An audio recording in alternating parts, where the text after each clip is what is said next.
Deepak Chopra, le Conference Board du Canada et Post Canada, les champions de la désinformation. Vous avez tous et toutes pris connaissance du rapport déposé par le Conference Board. Ce rapport est basé sur des prévisions qui ne sont jamais avérées. Le rapport prévoyait pour 2012 un déficit de 250 millions, alors que dans les faits, Post Canada a eu un profit de 98 millions. Il était également basé sur une baisse de volume de 9,5 de la poste lettre pour 2012, ce qui est nettement exagéré, et il prévoyait une augmentation de 3 pour les colis, alors que dans les faits, l'augmentation a été de 6 Le Conference Board du Canada erre dans ses prévisions pour 2012. Comment pouvons-nous croire ces prévisions pour 2020? Il est évident que Post Canada préfère gérer une décroissance et permettre au privé de prendre plus de place, alors qu'il devrait offrir des nouveaux services. N'oublions pas que Deepak Chopra et Post Canada se disent en faveur du rapport du Conference Board. Par contre, nous sommes d'accord avec une partie du rapport. Quand on parle des services financiers et bancaires à travers le monde, des banques postales, le rapport nous confirme que tous les pays qui l'ont utilisé ont grandement amélioré leur situation financière et que c'est un des volets qui les aide à passer au travers la baisse du courrier.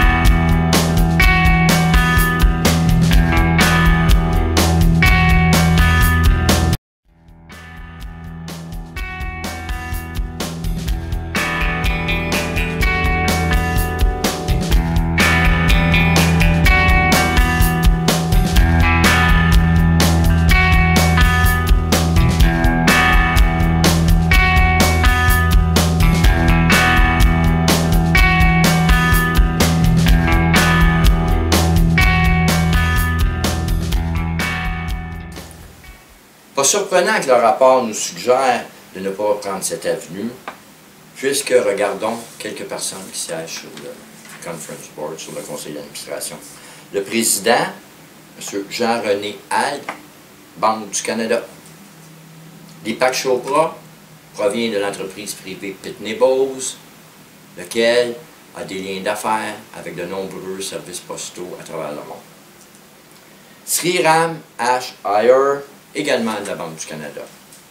Monique F. Leroux, qui est la présidente du mouvement des Caisses populaires des Jardins, et Michael G. Sabia, qui est président de la Caisse de dépôt et placement du Québec. Donc, il est évident que ces gens-là n'ont pas intérêt à faire la promotion des services bancaires et financiers parce qu'ils seraient directement touchés.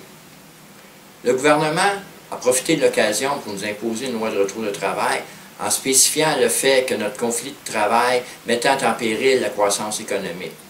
Pourquoi 2 ans plus tard, on veut faire la promotion de livraison aux 2 jours, aux 3 jours par semaine et d'autres impacts majeurs qui réduiraient grandement le service postal? Indécent. Alors que Post Canada nous dit qu'ils sont dans une situation financière difficile, il est indécent de savoir que 7000 cadres auront des bonus pour l'année 2012. M. Chopra aura combien comme bonus? Les membres de la haute direction? Et le montant global des 7000 cadres qui auront un bonus s'élève à combien? Posons-nous la question, car je serais surpris que Post Canada nous donne cette réponse.